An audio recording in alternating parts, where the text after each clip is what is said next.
BNP জামাতকে নিয়ে কথা বললে একটা প্রশ্ন আমি সবচেয়ে বেশি পাই। প্রশ্নটা হচ্ছে, আপনি গত 16-17 বছরে কি করছেন? যারা এই প্রশ্নটা করেন তাদের উদ্দেশ্যে বলতেছি, আপনাদের এই প্রশ্নটা করতে লজ্জা লাগে না? আপনাদের মাথায় যদি বিন্দু পরিমাণ বুদ্ধি শুদ্ধি থাকতো তাহলে আমাকে আপনারা এই প্রশ্নটা করতেন না। এই প্রশ্নের উত্তরটা আমি দিচ্ছি। আমি একজন ব্যক্তি, আমি কোনো সংগঠন না। বিএনপি বলেন, জামাত বলেন, তারা বৃহৎ একটা সংগঠন, তাদের উপরে জনগণের অধিকার আছে। আজকে যদি জনগণ খারাপ অবস্থায় থাকে তাহলে এটা দায় বিএনপি এবং জামাতকে নিতে হবে, কারণ তারা জনগণের রাজনীতি করে। কিছু হইলেই তো আপনারা বলে বেড়ান আমরা জনগণের সপক্ষের শক্তি, আমরা জনগণকে নিয়ে সবকিছুর মোকাবেলা করব।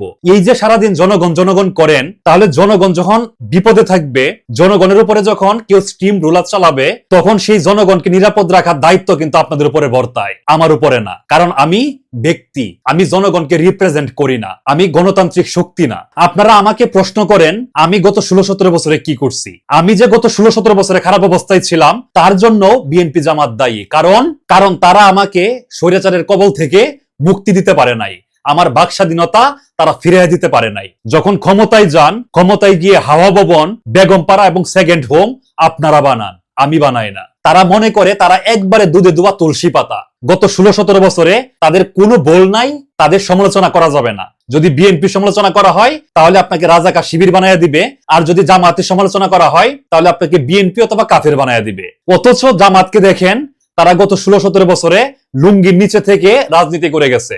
দেশের জনগণের দায়িত্ব নিবে তো দূরের কথা, নিজেদের কার্যালয়ে তালাটা পর্যন্ত ভাঙতে পারে নাই। বিএনপি বলে বেড়ায় তারা জনগণের সপক্ষে শক্তি, তারা জনগণকে স্বৈরাচারের কবল থেকে মুক্তি দিবে তো দূরের কথা, আন্দোলন করে তারা নেত্রীর বাসার সামনে থেকে বালুর ট্রাকটা পর্যন্ত সরাইতে পারে নাই। তারা আজকে আমাকে প্রশ্ন করতে আসে আপনি গত 16-17 বছরে কি করছেন। ক্ষমতায় যাওয়ার জন্য আপনারা পাগল হয়ে আছেন। কিছু হইলেই বলেন জনগণকে সাথে নিয়ে আপনারা সবকিছুর মোকাবেলা করবেন। জনগণকে সাথে নিয়ে যদি সবকিছু মোকাবেলা করতে হয় তাহলে জনগণের দায়িত্ব আপনাদের নিতে হবে। গত 16-17 বছরে যে আপনারা ব্যর্থ ছিলেন সেটা দায়ভারও আপনাদেরকে নিতে হবে। সুতরাং আপনাদের মুখে এই প্রশ্ন সাজে না আমাকে প্রশ্ন করার আমি গত 16-17 বছরে কি করছি। ধন্যবাদ সবাইকে।